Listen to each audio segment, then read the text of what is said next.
on the big league roster, get him in there to figure out what you got. Wow, what a play by Zack! Oh, man! Pitching Ninja.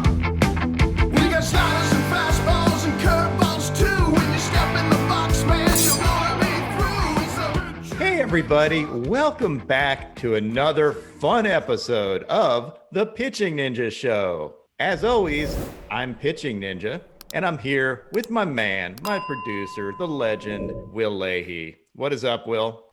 It's actually been a little bit of a rough week, Ninja. As the president of the Albert Pujols fan club / cult, we've seen better days, if I'm being totally honest. In other negative news, Jacob deGrom finds himself in the DL. Hopefully it's just a really short stint, but never a good thing to see him leave wincing in pain. So hopefully he's back really soon. How you feeling about this, Ninja? I'm a little depressed, a little sad. I saw the warm-up pitch where he was like, I can't, it's not working for me. He did get a win. I think it sucks him not being fully healthy and only throwing 100 instead of 101 or 102. His command was suffering a little bit, honestly. Like, he wasn't as sharp as he's been, and he still was dominant. So, like, maybe it's God's way of giving the other teams a chance. I don't know. In much more positive news, we've had 2 more no-hitters since our last show. We had Wade Boggs Miley and John Means Business. What do you think, Ninja? Is the lack of hitting across MLB watering these down at all? Is it cool that there's a lot more alluring regular season games? Where do you stand on this barrage of no-nos? To be honest, Wade Miley is not a pitcher I usually feature a lot on my account. He doesn't have overpowering stuff. He just he gets results. But he put everything together in that outing. That was pretty sweet. And then, Means, that was one of the best games I've seen pitched. What was it? 26 of 27 first pitch strikes. His changeup isn't one of those big moving changeups. He actually commented and said, my changeup will probably never be featured on Pitching Ninja, but it's effective. And I'm like, number one, I do feature Means' changeup. Number 2, it is extremely effective and it works really well off his fastball. I think it's fun. Like, give me all the no-hitters and lots of strikeouts. I mean, you don't want to water it down. Every game being a no-hitter would kind of blow, even for a pitching guy. But, it's fun. Yeah, Means doesn't seem like a fluke no-hitter. He's been pitching like an animal for some time now. And if it wasn't for a pitch that was just a little too nasty for the catcher, he would have threw a perfect game. Which brings me to, Ninja, where do you stand on the dropped third strike rule? Hey, Will, I hate the drop third strike. I really don't like the rule. I don't think that if you were designing the game of baseball today, you would say, hey, you know what? Let's have this wacky drop third strike rule so that if a batter is absolutely terrible and swings at a rotten pitch, somehow he can still make it to first base. I don't think fans turn in to watch drop third strikes and hitters reaching on something that they look terrible on. I just don't think that's a cool thing. I'm wondering what you think about Juan Soto dancing around like a complete freak show every time he's at bat these days. What did you think as a hitting guy, Will? I'll give you my take, but why don't you go first? I kind of hate him, but that's not really a bad thing because I kind of hate everybody who's not on my teams. It also gives me a rooting interest. I want him to strike out or get plunked in the back, but it's good for the game. Like, yeah, I think he's a doofus, but good. It also helps that he's legitimately awesome at hitting and will probably win a couple MVPs. I could not agree with you more. The worst thing about a sport is to say, I don't care about that player. I don't care about that team. You care about Soto. You either love him or hate him. And I think that having individualism, having fun is part of the sport. I think it makes fans have more fun. Like, I'm a pitching guy. It would make me want to get him out more. To me, give me those battles. I love it. It looks like he's having fun. It gives fans a rooting interest.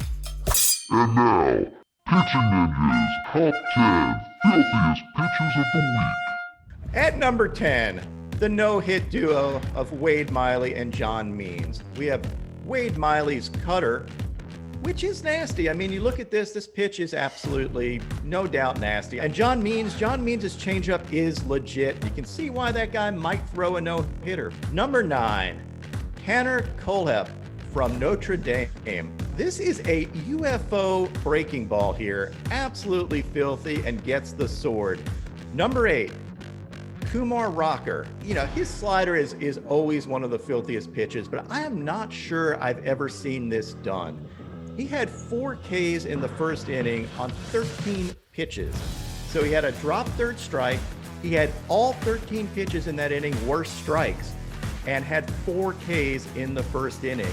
Matter of fact, he had 10 Ks through 3 innings last week, which I'm not sure I've seen that done. He averaged 3 1/3 strikeouts per inning. Number 7, Sandy Alcantara's 97-mile-an-hour two-seamer. This thing just takes off. He gets a ton of movement. He's one of the most underrated pitchers in baseball. Number 6, Huascar Ynoa and his sliders. His sliders are filthy. He absolutely abused Harper on the Sunday night game. Just nasty, nasty stuff. And he is vice chairman of the Pitcher Who Rakes Club, having a grand slam and 2 home runs this year. Man is a dual threat. Number 5, Aaron Bummer's front door slider.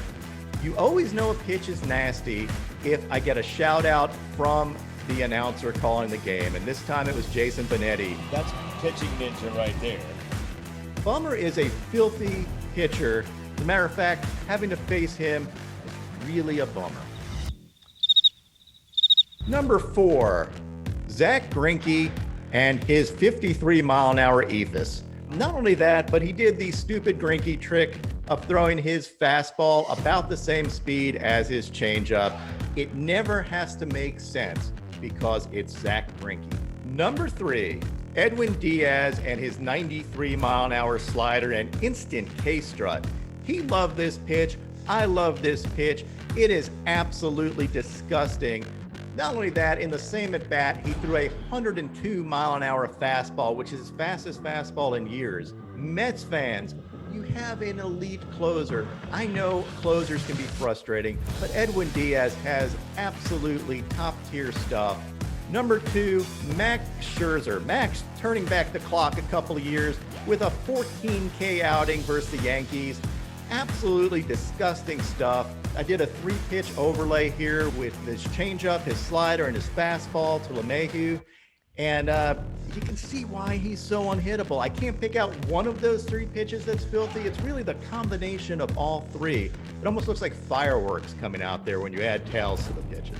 And number 1, Jacob deGrom and his 100-mile-an-hour sword. I'm sorry, Riley Smith. Someone had asked Riley Smith, what was it like hitting off of Jacob deGrom's 100-mile-an-hour fastball here? And he said, I don't know, I didn't see it. And it's clear. But you know what? You're a pitcher, and forever you're in Jacob deGrom's highlights, and he's one of the best pitchers of all time. So that's awesome. You have that going for you. This week's Long Dong Award goes to Albert Pujols. He didn't hit any dongs. He actually got cut. But he's my favorite player ever, so I just want to show some of his hugest dongs in case he doesn't end up coming back. 0-1 to Pujols. In the air, left field, and Pujols has given St. Louis the lead. That is hammered into left. Oh my gosh. That ball is absolutely murdered. Fans know him. Here's one into left center field. And he hits me. How about 3 on the night? 2. Albert drives one out to left center field. This ball's hit well. There she goes. Welcome to the 500 home run club. 2. Breaking ball out toward left field. Number 600. 661st of his career, and he stands alone. Even as a pitching guy, I respected him even more because he was so hard to get out. Absolutely an elite bat, as elite as there's ever been in baseball for the first half of his career, and was a threat every time. Great eye, great person on and off the field too, and just a big fan. He'll be missed, and hopefully a first ballot Hall of Famer. We had both DeGoat and Gotani bunt for base hits this week, which was pretty sweet. So 2 of the best hitting pitchers in the league know how to beat the shift. I don't know why other players aren't doing that. What do you think, Will? I don't know, Ninja. I've actually been meaning to ask you this. How come nobody bunts anymore? What the hell is going on? Get on base. And when you bunt and you get on 2 or 3 times, they'll stop shifting, and then you can start ripping again. But everyone's batting, it's the lowest anyone's ever batted. The shifts are absolutely obscene. Just hit it to the other side of the field. And then when they stop shifting, you can stop bunting, but do it. You don't get paid a lot for bunting nowadays. I mean, You get paid a lot for getting on base? I mean, there has got to be a lot of analytics involved in that, deciding that maybe just swinging away is a better run expectancy than bunting. But if it does work and it makes people stop shifting, that's one way to beat it. Back in the day, they used to shift against Ted Williams, and he said, they're trying to get me to beat the shift. I am going to hit the ball through the shift or hit the ball out. And, different players have different mentalities when it comes to that. But I don't disagree with you. But Ted Williams batted 400. So when he said he was trying to beat the shift, he was actually beating the shift. With pitchers being as nasty as they are, I mean, right now you're just trying to, right now they're trying to hit the ball out, because if the pitcher makes a mistake or they guess right, then they got to run.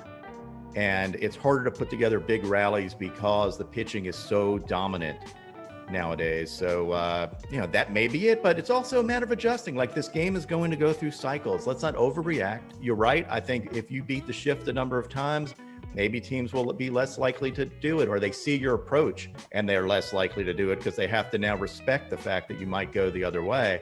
I think all bets are off. Hitters are going to have to adjust, though. Let's not change the game. Let's get hitters better. This has been another great Pitching Ninja show. As always, please hit that subscribe button. And until next time, I'm going to K-strut on out of here. Keep throwing flames. Strike 3!